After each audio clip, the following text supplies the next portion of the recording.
Welcome to Luca and Miguel. Enjoy the video. You begin by verifying prerequisites. Check that your iPhone supports 5G and is updated to iOS 16 or newer.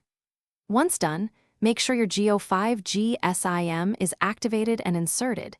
Keep the IMEI visible in Settings General about because carriers sometimes need it.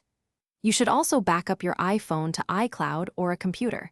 This protects data if settings change. Make sure you are signed into your Apple ID and connected to Wi-Fi so carrier updates can download without interruption. Now you configure the carrier and network settings step by step. You open Settings right arrow Cellular, select your Geo line, and if prompted, install the carrier update. This applies the operator's 5G profile.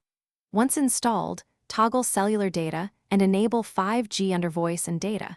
Choose 5G on or 5G auto depending on battery preference. Make sure data roaming stays off unless you need it.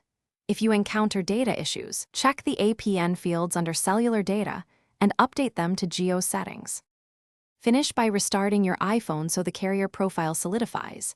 After reboot, check for the 5G icon in the status bar while in a 5G area.